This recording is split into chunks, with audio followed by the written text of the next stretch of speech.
Hi, I'm Jan. This is Veronica, and we're here today to show you how to use G.O.T's Markdown program. If you're ready, we are too. Let's go.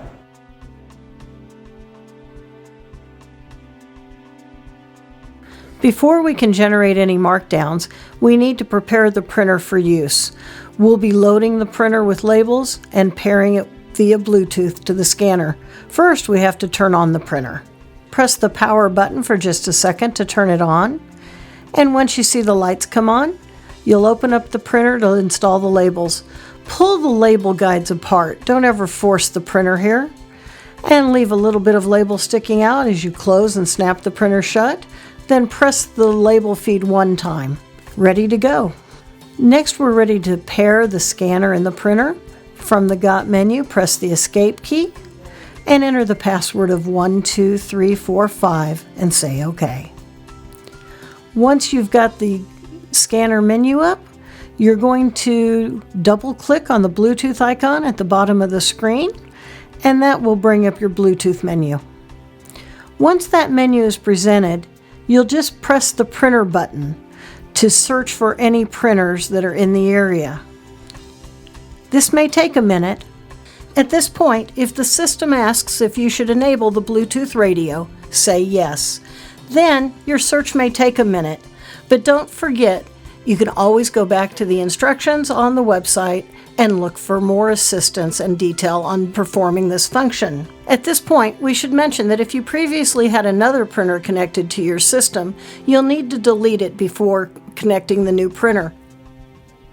Once the scanner identifies the printer, select the printer with the serial number matching the printer you have, and say Connect in the lower right corner. That will pair the printer and the scanner together. And from here, all you have to do is say OK to close the window, and then OK again to close the second window. So click on the G.O.T icon to go back into the G.O.T system, and it brings you to the menu where you'll press More, the bottom right, to go to the Markdown menu. Select Markdown, and here you're going to enter your username of 3 initials. We'll use G.O.T for G.O.T. And there you're going to choose your reason. Choosing the right reason here really helps your management to make a better decision about why markdowns are being taken in your store. By knowing the cause of markdowns, management can make changes to reduce the number of markdowns in the future and reduce your store shrink. For this markdown, we'll choose short date, and from there we have to make one of 3 choices. Default is a percentage markdown based on the percentages chosen by your store or your group at the time the markdown system was set up. Percent allows you to override that set percentage to take a smaller or larger percentage if you believe it's necessary and if it's allowable under your store's policies. The markdown price allows you to set the exact price for the product that you want to sell it at, but again, be aware of your store's policies and stay in compliance with those. For this markdown, we're going to choose the default percentage. So we'll just choose the default button and scan this package of meat. We happen to have 2 packages of meat that were the same price. So this time we're going to enter 2 labels and say print. Only the first time after you set up the printer, you'll need to confirm your printer's serial number and enter the last 4 digits of your printer's serial number right here on the scanner, and then press OK to accept the scanner serial number and confirm the pairing. You won't have to do that again. Once this is set, then the system is ready to print and scan the next item.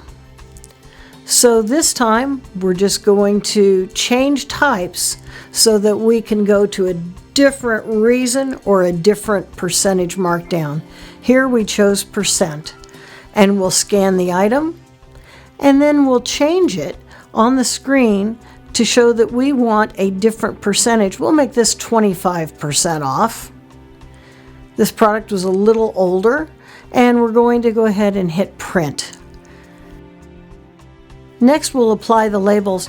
Tear off the top part of the label and apply it across the barcode that will go through your POS system, and apply the large part without covering any product information so that that part will actually scan through your POS system. These labels are made to give your customers an easy glimpse at what the product will actually cost. Veronica will do this one more time for just a little bit of practice and to see how easy it is. Once we're done labeling the meat that we marked down, we'll head to the natural foods department. In the natural foods department, we found some jalapeno beef jerky that was short dated. We want to mark it down, but this product is much too small to put one of those great big labels on. So this time we're going to do our markdown for short dated, but we're going to change one thing. Instead, we're going to print a small label.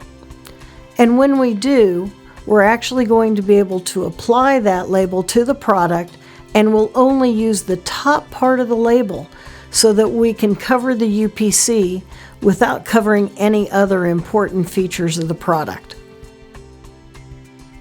Once you've marked down everything you need to mark down for today, quit out of your Markdown program and then go back to the main menu where you'll see the Communicate button.